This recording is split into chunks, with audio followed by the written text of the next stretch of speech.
Make sure you like, comment, and subscribe so you never miss a moment of all of the great Don't At Me and other shows on OutKick.com. Right here on the YouTube channel. Do yourself a favor. Subscribe, like, comment, do whatever you like on the greatest YouTube channel out there. OutKick YouTube channel. Don't At Me starts right now, and you can watch it on the YouTube channel.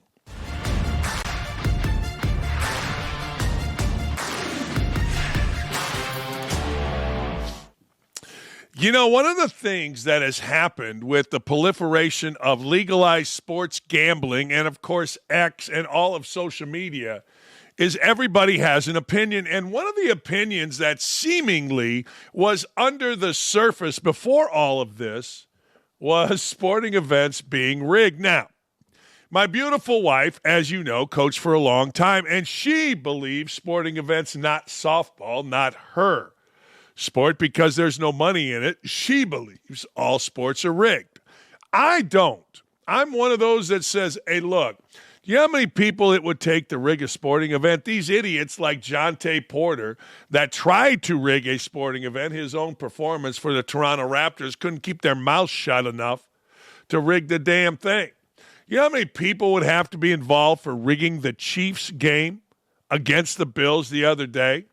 But that's not how it goes. I asked Urban Meyer one time, when fixing games was all the rage in college basketball, Northwestern had a scandal, Arizona State had a scandal, others had scandals, and I think 30 for 30 was doing something on Boston College back in the day. So people were talking about it. I said, can you fix games in college football? His answer was, of course you can.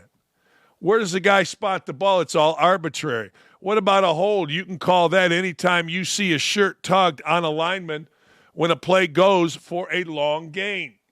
I didn't think of it that way. I thought, hey, man, you turn it over, you miss a free throw. The guys at Northwestern, kid named Lee, he stumbled out of bounds. Kid named Williams missed a jump shot or two. Guy named Pancake Smith for Arizona State screwed some things up late.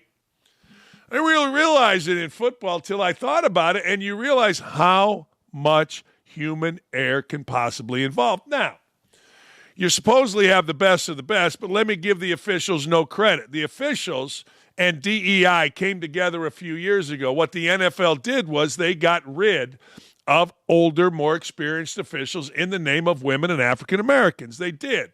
I know NFL officials. It used to be you had to have 25 years of experience. Now the arrogant punks that come into the NFL, white, black, and female, make fun of those old guys. What do you mean? You must not have been very good to need 25 years to get in the league. I got in 10, is what they say. And they have proven over the last few years, well, they've proven to be inept. And they've proven to cost the league credibility. Now, I, personally, you're asking me, I don't think so. Look, you're making pretty good coin being an NFL official. It's kind of a life's goal if you got into officiating, particularly, obviously, football. And you're going to throw it away for what? I don't know, to make sure the Chiefs go to the Super Bowl? Stop it, stupid. Yeah, I know the deal. Oh, the mob got to him. Really? Hey, ever since John Gotti, the mob's had a hard time standing up straight. Now, if you want to tell me cartels, because I just watched Landman and saw what they did to Billy Bob Thornton. Oh, hey, I'll tell you what, I'll fix everything not to have a nail spiked into my thigh, but I digress. All right, still up in arms. People think that Josh Allen got across. People think the Bills, well, on 4th and 1, got screwed. The game was stopped for a replay. The replay, well, it seemed to suggest that Josh Allen got the first down. Josh Allen got the first down, ML Football said. Instead, the refs ruled him short and gave the Chiefs the ball. A complete game changer. Here's the deal. Understand this. This occurred back in the Final Four. A long time ago, it was Wisconsin and Kentucky, I think, was the game. They went to a review. What you saw on TV was not what the referees saw. The referees in that game saw many different views, and the same thing with this. When you go to the truck, and I know the dudes working the truck has more views than what you're seeing on TV. So I always give the benefit of the doubt to replay. But I hate frickin' replay. Replay can kiss my ass. Replay sucks. It puts doubt in the officials. It takes out the human element. And frankly, it gets it wrong a lot. A lot. Here's the next one. Let's an awful call and again a worse review. The ball clearly is past the line. Absolutely horrible. Well, that's Dan Orlovsky. All right, good for Dan Orlovsky. But I don't know when they decided. Here's what I'll say, not being devil's advocate, being somebody that's actually coached. When did they blow the whistle? Because you blow the whistle, the play stops right there, even if somebody is surging forward. Well, then the answer is, well, why would they blow the whistle when the play hasn't stopped? That's why I said when. When did they blow the whistle? That determines whether or not the ball went across, because if they blew the whistle early, he didn't get across. I'm not saying it's rigged. I'm not saying it's not. I personally don't know of a game that I coached in for 20-plus years that was rigged. Oh, I do. I know one, Toledo. Sammy Vajegas threw games and he went to jail, or he went to trial. I shouldn't say he went to jail. The referees gave Xavier Worthy that catch when the ball clearly hit the ground. Then the referees did not give Josh Allen the first down when he clearly got to the line. The Chiefs scored 2 touchdowns off those calls. Straight up trash. Well, Josh Barnett, you're wrong. Just because the ball hits the ground does not mean that it is not a catch. The ball has to move, and I saw somebody yesterday, I can't remember who it was, that actually had a brain and said what I just told you. The ball can't touch the ground, and Josh doesn't know that. Good for Josh, though. He's trying really hard. And he's not wrong. When I watched that catch, the fight between the offense and the defense, first, I thought it was a catch because I understand the rule. Second, I thought it was a good catch by the offense because, well, frankly, you got to survive the ground. My wife and I actually argued about this in the most polite way. We did. I'll take whatever heat comes with it, but that was a catch first. The ground had nothing to do with it. And then by the time they did survive the ground, the offensive player, Worthy, out-battled the Buffalo Bills player. He had leverage. He got the ball. Ty goes to the receiver. Good catch. I get it. We're grasping at straws. I do. Not saying anything is rigged, as I don't believe that. Now, hold on. But, in Game of Thrones, they famously said, everything said before but doesn't matter. So whoever this guy is, not saying anything is rigged, in quotes, as I don't believe that, but, which means everything said before, adios, hasta la vista, baby. But the line judge that actually had a view of the football was the one who gave him the first down. Oh, shut up. Both guys came in. One guy came in a little bit wobbly like a drunk on a Friday night outside of White Castle doing the perp walk. But just shut up with that. These guys, now everybody's an official. Now everybody's the guy that couldn't see the play, they both could see the play. You don't know what a guy saw on this line or on that line. Just shut up. Gave him the first down. Why would he concede his mark to the line judge, who is being shielded by Josh Allen's body? Now what we have is fans that are inside the brain, the cornea of referees. Now folk know what people can or cannot see. It's amazing, really. I would ask somebody, what do you think I see? I see cloud. I do. I got this whole thing with my eyeballs. It's not good. And it doesn't seem to be going away. I've learned to live with it. You don't know what somebody sees. I don't care what this angle shows because that angle may show something else. Thank God for me. Thank God you got somebody in here that has a voice of reason that isn't just talking stupid like whoever this guy is. Biggest play of the game was giving the Chiefs the ball when they ruled Josh Allen short on fourth down with 12:55 left. Bills probably get that call in Buffalo. All right, now we're going to probablys. Look, there is nobody that you've ever met in the media that thinks referees screw teams on the road. There's nobody. Nobody. I am the biggest believer in that in the history of sport. I've been thrown out of games on the road. I've thrown my coat on the road. I've thrown gum at referees. You name it, I've done it. I've threatened to fight fans on the road at Kent. I told one guy, come on back here, I'll beat your ass. And he started walking back. I said, I'm dead serious. You walk back here, you're going to get your ass beat. He took his cardigan sweater and went back to his seat. But I don't care. And I like Andy Perloff. He's a good dude. But I really don't care. Probably doesn't factor in here. What was called by referees that maybe they did get it wrong, but I ain't buying the fix. Guns, It's wild to me that tennis has this kind of technology to rule a ball in or out. But the NFL every single week continues to allow referees to ruin calls and sometimes even games. You mean to tell me that the NFL can't figure out a way to do this, putting a chip on the ball? I would listen to Guns more if he paid his debts. Still owes me from the Pacers-Knicks series. But having said that, we addressed that yesterday with Anthony Beck, and he made the comment, well, you got a bunch of people in there just because there's a chip and people's bodies and the ball being wrapped up blocks the chip. How's that going to work? The XFL has tried it, and it hasn't worked. You see what's happening right here in Guns' thing? There is nobody in the way. There's nothing to impede the ball, the line, and what do they call that thing? The hawk, or whatever they call it, the eagle. I don't know. It's fun at the U.S. Open when the crowd goes, ooh, out. Ooh, yeah, that's fun. I wish they would do that. Fat guys holding chains and coming out onto the field is kind of weird to me. It really is.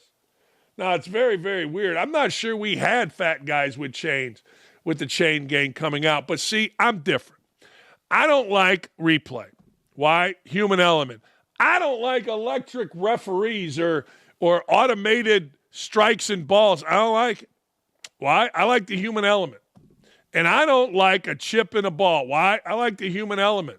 It didn't help me. Oh, actually it did. I had the Chiefs. But you know what? I don't get too worked up over it. You play a sport, guess who's playing? People. Guess who's refereeing? People. I don't need AI. I don't need robots. I don't need nothing. Although I must say, I do like that tennis thing. That makes me a bit of a hypocrite. But those of you that have watched me over the years know I pretty much am a hypocrite. Don't at me about it. It happens. Anyway, I ain't buying the rigged. I am buying the angst because that's real. The angst of people is real. People are pissed off. Not me. This is one of those times I stayed above the fray. It's rare air for me. Usually I'm right in the muck. Usually I'm a pig in slop. Not this time.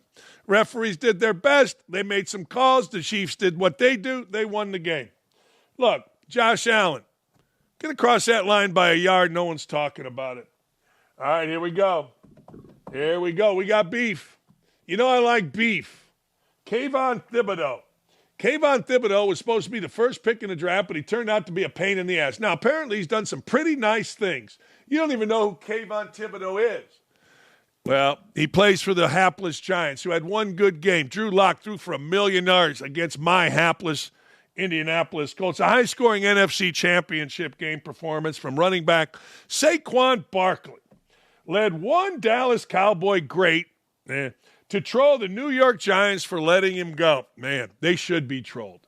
They should be bitch slapped. Boom. But thank God for New York Giants defensive end Kayvon Thibodeau.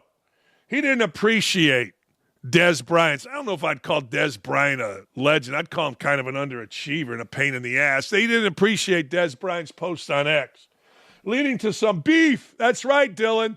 We got the beef. So they went back and forth. Dez Bryant, the only player over there is legit, is Malik Neighbors. And Malik Neighbors is such a jackass that he's making it rain as a rookie, that kind of thing. Man. All right. The only player that's legit, other than that, sorry to break it to you, buddy, you guys are off. Cut all of that political shit out. You better hope they don't trade your ass the way you're hyping. Pipe down, buddy. I bet you're not looking for a trade or cut. Yeah, I don't know. I'm shooting on any old head mentioning the Giants from here on out. Okay, Kayvon, put the pipe down. Is that the crack pipe? Is that the weed pipe? Or is that just pipe down? I think it's just pipe down. Yeah.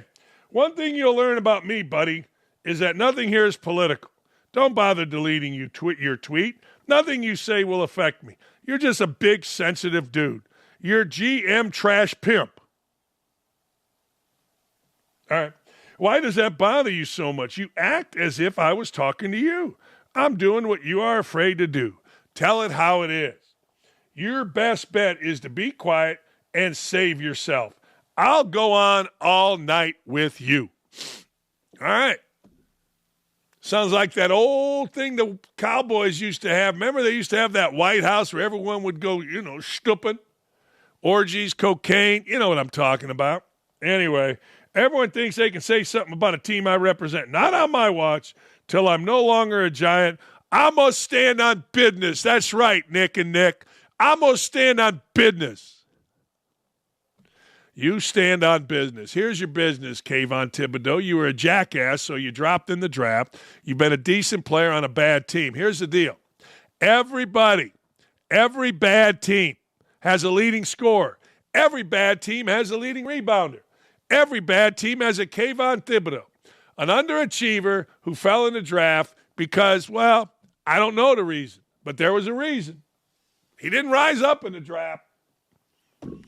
Des Bryant, on the other hand, I don't know. I feel like Des Bryant's one of those guys that should have been, could have been, would have been, had a nice stretch, and away you go. All right, you're still questioning Jalen Hurts? I got a headache. What? Second Super Bowl for Jalen Hurts. Seems like he's only about 25 years old, and Jalen Hurts needs to be defended? People are weird, man. Nick Sirianni, the coach of the Eagles, is coming to the defense of Jalen Hurts after the Eagles quarterback was a target of constant criticism throughout the course of the season. Well, that's going to happen. You're the quarterback in freaking Philly. Hurts has now led the team to a Super Bowl showdown against the Kansas City Chiefs. Here, ladies and gentlemen, is Nick Sirianni, the HMFIC of the Eagles, talking about his quarterback. How about our quarterback? How about your quarterback? How about our quarterback? How about your quarterback? He's a stud. He is a stud. I knew he was going to play that way. I knew it. Don't doubt him. All he does is win. Fabulous, Nick. Sir. Yeah, I mean, you can't say that he doesn't. I mean, okay, they had a tough year last year, but I mean, damn, everybody has a tough year. But the truth of the matter is that guy does just win it, and I'm not sure. In fact, I'll say it. Nobody's playing better than him, whether it's running or leading or making the right calls, the right protections at the line, getting them into the right play, and then executing that play. Is anybody playing better than Jalen Hurts? I would say no. 55 points in the NFC Championship game not only made my man Aaron, one of our bosses, sad because he's a lifelong Redskins Commanders fan, but it showed the explosiveness of Hurts and their offense. Now, is Jalen Hurts going to be criticized? I got two words for you. Oh, hell yeah. Why? Why? Because he's the quarterback of the Eagles. Now, we've seen this before. Of course, every head coach praises their quarterback after a big win. But Sirianni's comments there and in his post-game press conference seem to be aimed at those who've cast doubt on Hurts in recent years. Well, duh. Even Awful Announcing got this right. And if Awful Announcing gets something right, you can damn well bet it is an easy narrative to get because those guys are dumb. I mean, they so damn dumb, they don't know where they pooped last. That's what I'm saying, and that's what I meant. When A.J. Brown said after a win over the Carolina Panthers in early December, the Eagles' passing game needed to improve, many pointed the finger at Hurts. Sunday, NFL Countdown's Alex Smith said the passing game has been abysmal and that Hurts had missed so many opportunities and was risk adverse. All right, Alex Smith, who is considered one of the best guys in the NFL. Now, I'm sure Bomani Jones, Mina Kimes, and, of course, Ryan Clark called him a racist for having that sentiment. I'm sure they did it privately as they're all trying to enhance their brand. But the fact of the matter is, everybody that had something bad to say about Jalen Hurts can do two words. Suck it! Because he's back in the Super Bowl again. How about that? After the aforementioned game with the Panthers, racist ESPN analyst Dominique Foxworthy got personal. Dominique Foxworthy, because he can say anything. Saying he benefited from pretty privilege. How stupid is this? Now, understand this. I benefit from the same privilege. I live in a bubble. Where I go, women hang. Where I go, men are around. Like, get away from me. I'm not that kind of guy, but you ladies, you know. Anyway, I understand pretty privilege. I do. He got up at the press conference after the game and he acted like he was Josh Allen. These guys on ESPN, not only are they racist, but they're incredibly stupid and petty. Look at this man with his Kangol looking like Nino Brown with $3,000 million trillion worth of diamonds on his neck, and he acting like he just went for 400 yards for 3 weeks in a row. I mean, can we at least speak English on ESPN? Can we at least have people that kind of make sense about what's actual, not some stupid stuff? He looked like he's Nino Brown. What? Who the hell is Nino Brown? I mean, honest to God, I get it. You're talking to a specific audience, but you are on national TV, and you are talking about an adult male who is, I don't know, just wins everywhere he goes. He won at Alabama. He won at Oklahoma. He's winning in the NFL, and he conducts himself beautifully. But guys like Dominic Foxworthy, Dan Orlovsky, and these other idiots, they can't wait to tear him down, and I don't get it. I honestly don't get it. The guy really hasn't missed a step in his career. He gets benched for Tua, handles it like a champ. Goes to Oklahoma, saves a guy's job there, goes to the NFL. He's in his second Super Bowl. Now, can somebody explain to me where all this stupidity comes? Orlovsky labeled him a liability for the Eagles. See, it just shows how bad these guys are. It really does. I mean, if you watching that game and the game before and the game before, the big games, not a nondescript game against the Carolina Panthers. I'm talking about these playoff games. Jalen Hurts is damn good.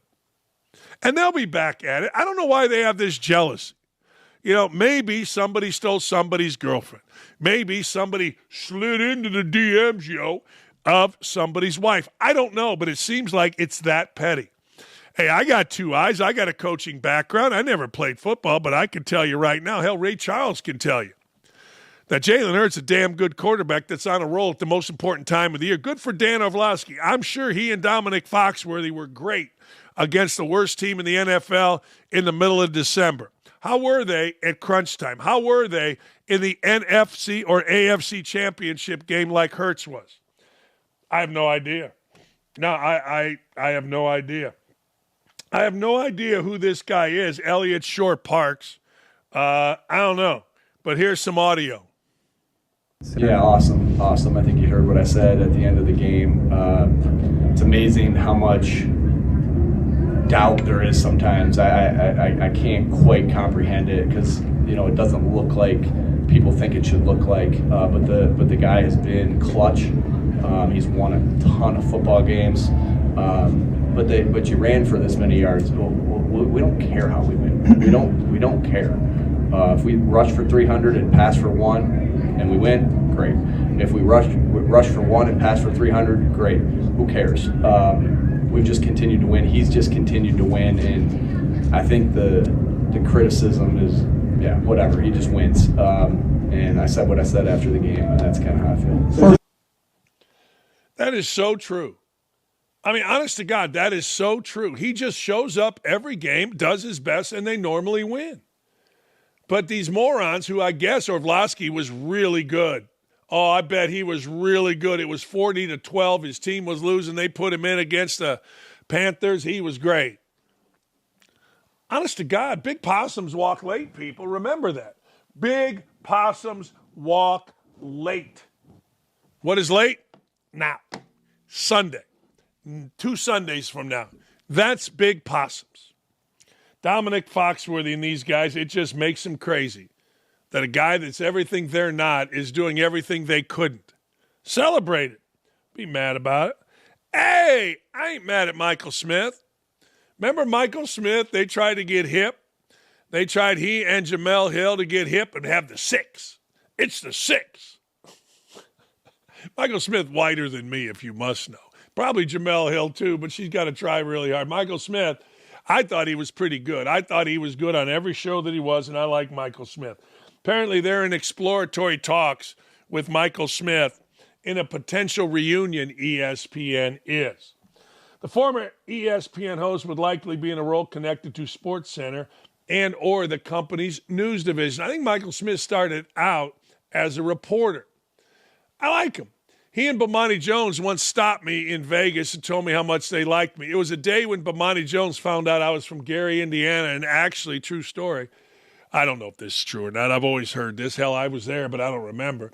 Used to ride in a stroller with my mom and one of the Jackson girls, and Kathy, is that her name? Michael Jackson's mother, in Gleason Park in Gary, Indiana. I'd always heard that. I never really asked. I'll ask next time I talk to my mom, who, by the way, thanks to those of you that reached out yesterday, because on the show my mom was calling me, and when I answered, there was nobody there, but she was very nervous about a biopsy she had on a return of cancer. Safe to say, my mother got the news yesterday, a little later than it should have, which made me and her panic, but she got the news that she is cancer-free. It's been 20 years since my mom whipped the shit out of cancer. My mom, I love you, and I was so happy. And thank you all that reached out to me that watched this show. I do. I thank you, including our boss, Gary, and my guys, Nick and Nick. When we talk, appreciate you very, very, very, very, very much. All right, let's go back to Michael Smith and Jamel Hill, famously or infamously hosted The Six. Oh, all right. An adaptation of SportsCenter. It was supposed to be hip. Yeah, about a year, the show flopped, at least in the ratings department. Didn't seem to find its groove. It tried to bridge the gap between sports, culture, and politics. Basically, it didn't like white people. Never seemed to find much of an audience. Hill made headlines when she called Donald Trump a white supremacist on X and Twitter. Of course, ESPN didn't do anything about that. Duo was criticized for being too political while also having problems with management. Now sounds like a reunion is on the table. It'd be interesting to see what Smith's role at ESPN looks like in 2025 or beyond. I don't think it's interesting at all. Michael Smith, if he's on your television, he is absolutely not one of those guys that you stop and listen to. He's milquetoast. All right. This, ladies and gentlemen, is why you never, ever believe victims. This, ladies and gentlemen, is why you never, ever believe the person being accused. This is why, ladies and gentlemen, you always, as my sister, a 25-year domestic violence prosecutor, said, you always follow the evidence. Believe all women, my ass, as my sister said. Believe all victims, my ass. Believe the evidence. Well, what are you talking about, Dan? Well, the University of Florida has cleared head men's basketball coach Todd Golden after investigators are unable to uncover any credible evidence to support the accusations that were brought against him as outlined by a report in the student newspaper, The Alligator. The Alligator found a bunch of women that accused him of things like stalking, all kind of different stuff. In November, men's basketball coach Todd Golden confirmed he was under investigation following allegations of sexual harassment, stalking, cyber-stalking from multiple women, including students. On Monday, Mark Long reported Florida found, quote, no evidence that men's basketball coach Todd Golden violated Title IX. The Title IX office has closed its investigation. There you go. Golden's attorney said the University of Florida informed me that the Title IX investigation into Coach Todd Golden has been dismissed. Investigation found new evidence that support the allegations against Coach Golden. The university's conclusion proves that the complaint was meritless. Coach Golden and I have respected the process throughout while actively engaging with the university. However, there were many who did not respect the investigative process. Instead, they sought to target Coach Golden and drive their agenda in the investigation for their own self-interest. Uh-oh. That's the attorney, William Shepard. Listen to this. Some leaked confidential material to the media falsely posed as a UF lawyer in an effort to intimidate, harass UF students and parents to try to generate a false narrative and harassed my client, his family, his friends.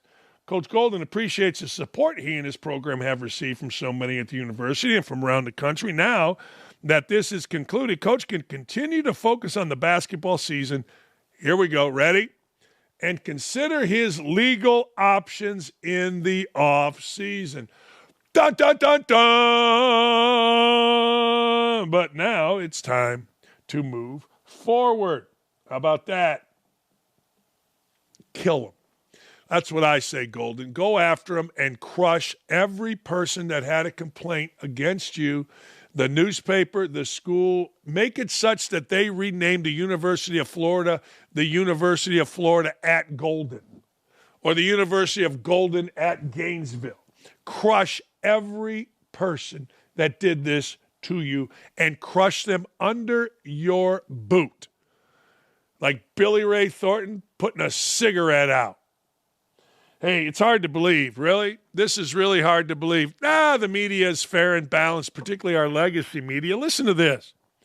Newscasts, ABC, CBS, and NBC spent 46 minutes covering Donald Trump's pardoning January 6 defendants, but barely found time to mention President Joe Biden and his preemptive pardons of his family on Inauguration Day, the morning of January 22nd. Inauguration Day on January 20th to the morning of January 22nd, according to a new study. Listen to this. Legacy media's number. Trump pardons January 6th protesters coverage 46 minutes. Biden pardons his entire corrupt jackassery of a family 3 minutes. You know what else? I was thinking about this when we were talking about this yesterday. I haven't seen anything about the Dr. Martin Luther King uncoverage. Man, nothing. I mean, really? Dr. King was a little freaky, yo. Nobody's talking about it. What are you going to do? Conservative media watchdog found that ABC, CBS, and NBC spent 46 minutes and 32 seconds on the Trump pardons compared to only 3 minutes and 32 seconds on Biden's preemptive pardons. Good Morning America and World News Tonight spent 15 minutes and 30 seconds on the Trump pardons compared to a brief 34 seconds on Biden. But hey, the media is fair and balanced. I mean, the number one crime family in the country, God, he's dead. Anyway, the number one crime family, the Biden crime family, pardoned everybody. We'll give it 32 seconds. Really? All right, CBS Mornings and CBS Evening News devoted 16 minutes and 32 seconds to Trump's pardons, compared to only 64 seconds, just a little over a minute, on the pardons handed out by Biden. Wow. While NBC's Today and Nightly News got 14 minutes, 30 seconds on Trump and less than 2 minutes on Biden. Wait a second here. Fair and balanced. We treat everybody the same, left, right. We don't care. Really? I got to tell you, from my interest, the January 6th protesters, I didn't watch it on January 6th. I don't know what I was doing. I didn't care. I still don't care. But that's just me. Biden pardoning his entire corrupt family and a bunch of corrupt politicians, that kind of resonates with me because they work with me. Or excuse me, they work for me. And if you're going to work for me, Biden and all your cronies, Fauci, Schiff, all the rest, Liz Cheney or whoever else is getting pardoned, that's news. I'm not saying that one is bigger news over the other, but they're both very big news. Like the local broadcast goes to weather a lot because that's what we want to see, but the national broadcast, the ABCs, NBC, and CBS as well, they're supposed to tell us what's going on nationally. That's big news. Apparently only Trump's big news. Hey, what are you going to do, man? What are you going to do?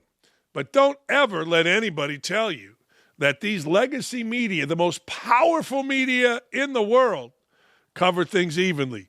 It's been exposed. As I've said, Donald Trump has not drained the swamp, but he sure as hell has exposed the swamp. We know who the swamp is, and part of the swamp is ABC, NBC, and CBS News.